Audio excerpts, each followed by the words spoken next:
Starr has the team set at the line. Takes the snap. The handoff goes to Donnie Anderson. He's not in. The Packers call time again. That's all the timeouts the Green Bay Packers have. They are still inches away from that goal line. Just inches. 16 seconds remaining. 16 seconds remaining. 2 more plays at the most. 16 seconds, 16 inches. That's what it had come down to. 12 degrees below zero at Lambeau Field in Green Bay, and only 16 inches separated the Packers from the greatest accomplishment in the history of pro football. 16 seconds, 16 inches. The time left, the distance needed to climax the Packers' glory years.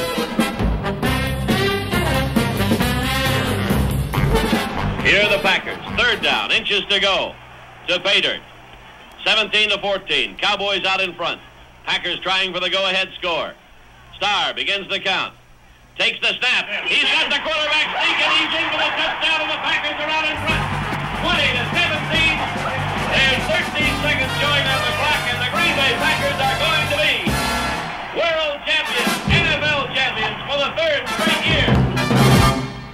3 straight NFL titles. The climax to the unprecedented triple crown of professional football.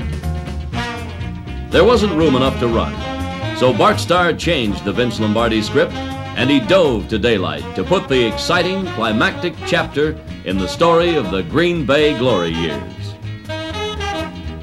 3 straight league titles. Victories in the first 2 Super Bowl games. 3 years, 1,000 thrills, 1,000,000 memories. But for Green Bay fans, there may never be another moment to match this one. There's the gun. The football game is over. History has been made. The Green Bay Packers have won 3 straight National Football League championships. In 1965, they defeated the Cleveland Browns right here at Lambeau Field for number 1. In 1966, the Dallas Cowboys by a 34-27 score down in Dallas in a thriller. To top them all, right here at Lambeau Field this afternoon, they took a 21-17 thriller over these same Dallas Cowboys, and the Cowboys undoubtedly thought they had it put away, leading 17-14 with less than a minute to go. But the Packers valiantly put together a 68-yard drive in 12 plays and went in on Bart Starr's quarterback sneak for the winning touchdown to win the NFL championship 21-17 and go into the Super Bowl against the AFL champions on January 14th. Where do you start reviewing the Packer years of glory? Where do you start to tell the story that was written chapter by chapter through 42 regular league games, the 1967 Western Division playoff, and 3 championship battles? I think we'd have to go back to Lambeau Field on a gray day in December 1965, when the Packers and the Colts tied for the Western Division championship and went into a playoff game for the right to meet the Cleveland Browns. Sudden death overtime. The football game is officially over. Regulation time has run out with a score of 10-10. The Green Bay Packers won the flip of the coin, and they have elected to receive at the north end of the field to put the ball in play for sudden death overtime. Yes, the Packers had won that all-important flip, and naturally they elected to receive. This is the way that overtime period started off. Lou Michaels advances on the ball for the Baltimore Colts, and we're into the sudden death overtime. Tommy Moore takes it at the 2-yard line, up to the 15, the 20, is hit and wrapped hard at the 23-yard line by Wendell Harris. And so the historic sudden death period was underway. It was only the second one in NFL history and turned out to be the longest. With sheer tension riding on every play, the game evolved into a punting duel, with the Colts slowly gaining the advantage. Then, 8 minutes into the overtime period, the Colts made their move. The ball is on the hash marks at the far side of the field. It is 4th down. 5 yards to go for the Baltimore Colts. And Lou Michaels will attempt a 47-yard field goal. The angle is to the left. Bob Boyd will hold. There's the snap. The ball is booted. It's in the air. It's going to be short and wide to the right. It is no good. And the Green Bay Packers take over at their own 30-yard line. The Packers had the ball, and 5 minutes later, they had the ball game. Here's the way the dramatic score was set up. 2nd and 8 for the Packers on the Colts' 44-yard line. Bowman is over the ball. Bratkowski is counting off. He takes. He's going back to throw. He sets himself. He fires a pass out to the right side. It is complete. And a beautiful catch to Carroll Dale at the 26-yard line, forced out of bounds immediately by Bobby Boyd. And the Packers are now within field goal range. But, of course, they'll try to get in for that touchdown if they can. Make sure of the score. It's first down, 10 yards to go for the Packers on the Baltimore 26-yard line. The Packers had done it the hard way. Bart Starr had been injured on the first play from scrimmage, and Zeke Bratkowski had guided the Packers the rest of the way. Bratkowski had them moving in for the kill. Bratkowski counts off, hands to Taylor, and Taylor squirms over the line of scrimmage and moves the ball down to the 17-yard line, and here comes the kicking unit. Now the Green Bay Packers have a shot at it. They will be kicking from about the 25-yard line. The ball is slightly to the right side of the field. There will be a very slight angle to the left. The ball is on the 18-yard line. Bill Curry gets over the ball at center. Bart Starr will kneel at the 25-yard line. And it's all up to Bart Starr and Don Chandler now. Starr stretches out the hand. There's the snap, the boot, the ball is in the air. It is good! The Green Bay Packers are the Western Division champions by a score of 13-10 over the Baltimore Colts. That sudden death victory propelled the Packers into the championship game against the Cleveland Browns. The mighty Browns, with their superstar, Jimmy Brown, were defending the title they had won the year before. A 4-inch snowfall covered the field, and small flags were placed along the sidelines to give the officials a chance to locate the out-of-bounds markers. The Packers limped onto the muddy field. Jim Taylor was hobbled by a muscle pull and an injured ankle, and Bart Starr winced with the pain from his tightly taped, aching ribs. But this was the game for the title, and the Green Bay defense, playing sound, fundamental football, held the Browns. And on offense, Taylor and Horning and Starr had the Packers in front by 1 point in the third period. Then, midway through that quarter, Stars moving the club very well at this point, which is 7 minutes and 23 seconds remaining in the third period. 13-12, the Packers out in front. Starr has the team in the huddle. Takes him up to the line of scrimmage now. Bowman over the ball at center. Hands off to Horning. Slash over the right side, and Horning scampers across the 25, down to the 20, into the 15-yard line. The big hole was there on the right side. Beautiful blocking by Jerry Kramer, Forrest Gregg. And Horning drove through it, rambling all the way from the 36-yard line down to the 15 of the Cleveland Browns, and Larry Benz, the right safety man, finally brought him down. Beautiful run by Paul Horning, good for 21 yards. And another first down for the Green Bay Packers. Packers definitely moving in now.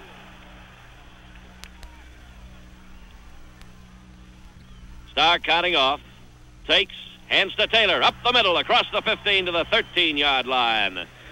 Straight ahead smash, Vince Costello making the stop for the Cleveland Browns along with Jim Kinnicky. Packers threatening again.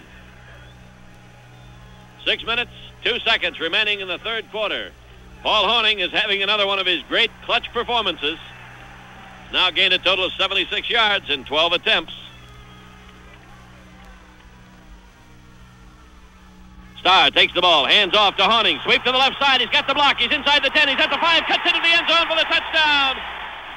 And there you saw the Green Bay Packer power sweep as of days of yore, as Forrest Gregg cleared the way with a beautiful block in the vicinity of the 5-yard line to spring him loose. The two guards, Jerry Kramer and Fuzzy Thurston, doing a great job at the line of scrimmage, and the Packers are out in front by a score of 19-12 over the Cleveland Browns.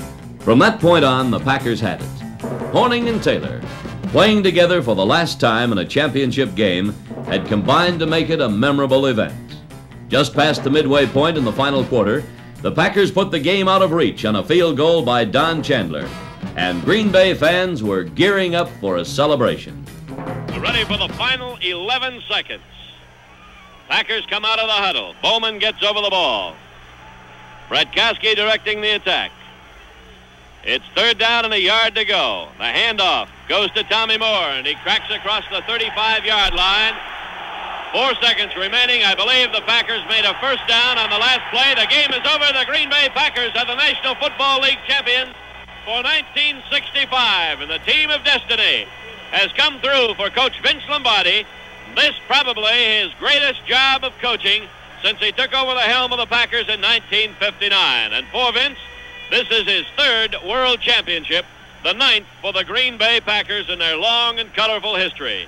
They did it the hard way by tying with the Baltimore Colts, beating them in a playoff game, and then decisively outplaying the champion Cleveland Browns here at Lambeau Field this afternoon, winning by a score of 23-12. And the goalposts at the south end of the field have just come down.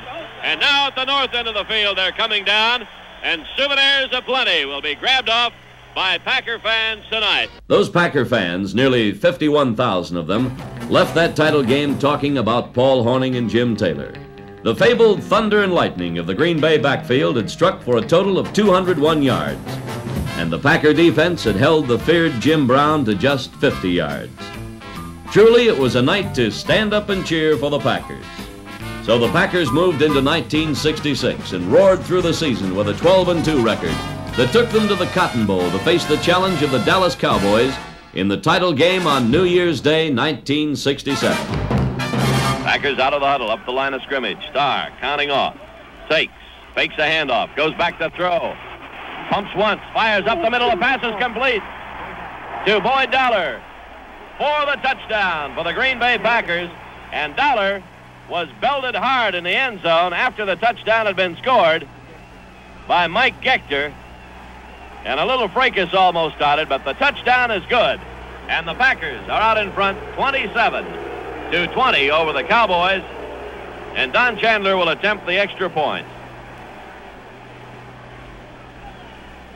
Bart Starr threaded the needle that time. He had plenty of time back there. He looked, and he finally found Boyd Dollar open in the end zone. Chandler will attempt the extra point for the 4th time this afternoon.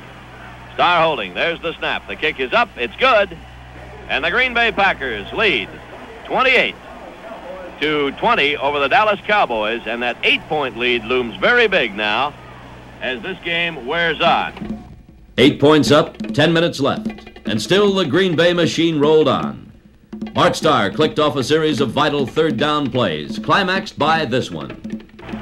So Bart's forced with the third down and long yardage situation again. He's in to throw, lofts a soft pass way downfield, complete for a touchdown to Max McGee.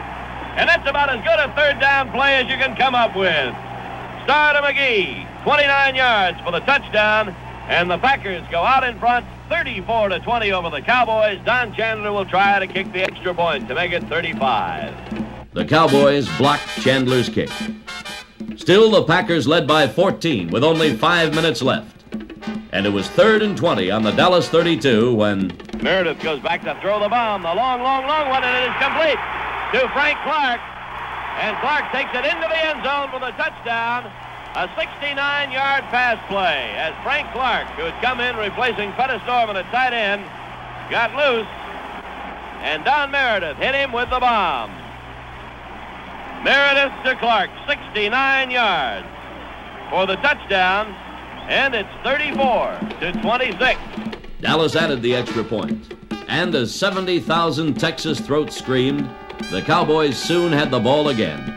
1st and 10 on the Green Bay 47, and the clock showed 2 minutes and 19 seconds left to play. The heart-stopping action continued. Watch the action, watch the clock. Talk about your finishes. This is it. You couldn't have written it any closer than this. Meredith has the team at the line. He takes, he turns, flips to Reeves, and he drops the ball.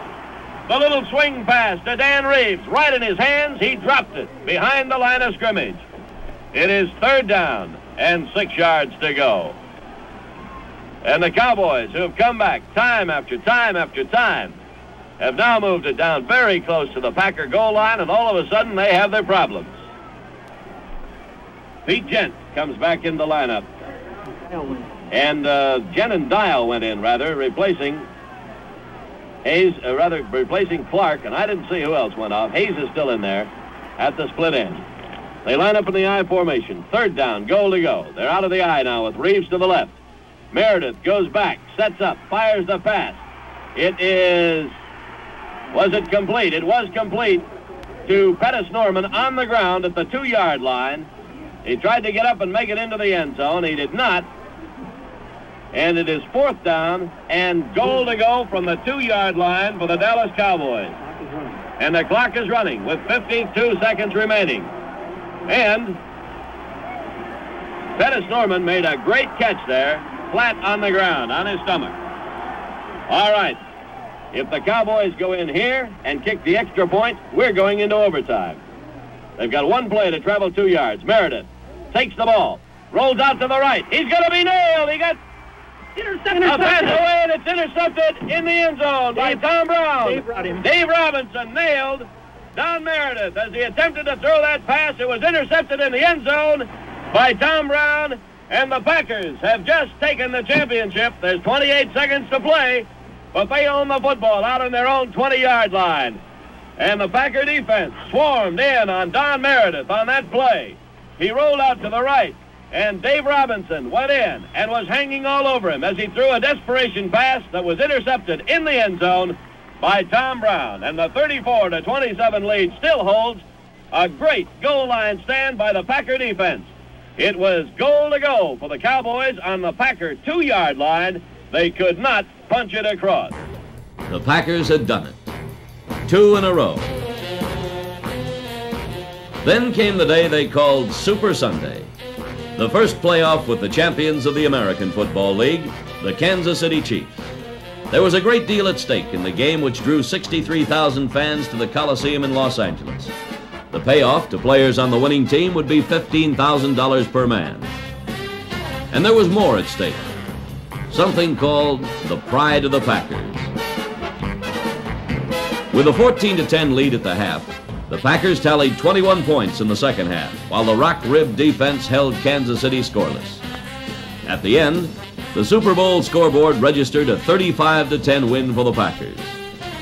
A year later, the Packers were again the Super Bowl champions. This time, Oakland was the opposition, and Miami was the locale. But the result was essentially the same. Green Bay, giving a dramatic demonstration that the name of the game is ball control, defeated the AFL champion Oakland Raiders 33-14. Once again, it was the second half surge which carried the Packers to victory. The magic toe of veteran Don Chandler accounted for 15 of the Packer points. So it was done. The unprecedented 1,000 days of the Packers.